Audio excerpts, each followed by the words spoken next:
وآمن يا قوم اتبعون يهدكم سبيل الرشاد يا قوم إنما هذه الحياة الدنيا متاع وإن الآخرة هي دار القرار من عمل سيئة فلا يجزى إلا مثلها ومن عمل صالحا من ذكر أو أنثى وهو مؤمن فأولئك يدخلون الجنة يرزقون فيها بغير حساب ويا قوم ما لي أدعوكم إلى النجاة وتدعونني إلى النار تدعونني لأكفر بالله وأشرك به ما ليس لي به علم وأنا أدعوكم إلى العزيز الغفار لا جرم أن ما تدعونني إليه ليس له دعوة في الدنيا ولا في الآخرة وأن مردنا إلى الله وأن المسرفين هم أصحاب النار فستذكرون ما أقول لكم وأفوض أمري إلى الله إن الله بصير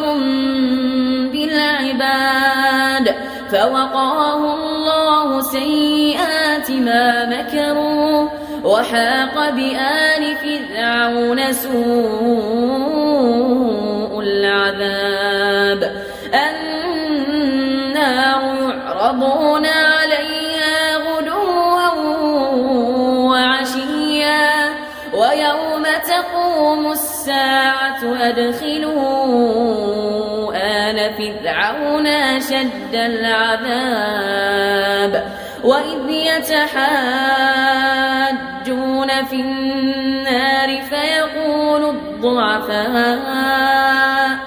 فيقول الضعفاء للذين استكبروا إنا كنا لكم تبعا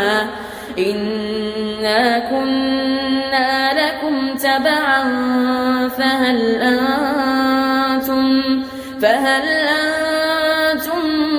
مغنون عنا نصيبا من النار قال الذين استكبروا إنا كل فيها إن الله قد حكم بين العباد وقال الذين في النار لخزنة جهنم ادعوا ربكم يخفف عنا يوما من العذاب قالوا أولم تك تأتيكم رسلكم بالبينات قالوا بلى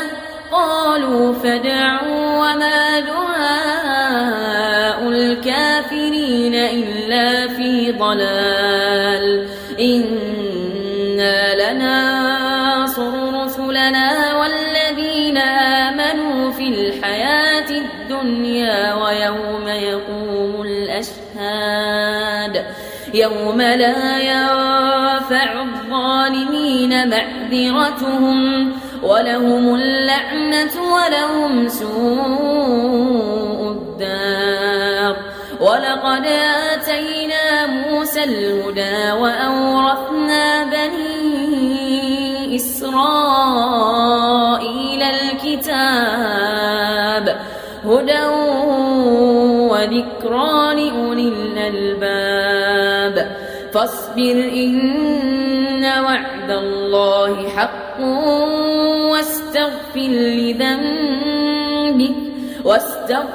لذنبك وسبح بحمد ربك بالعشي والإبكار.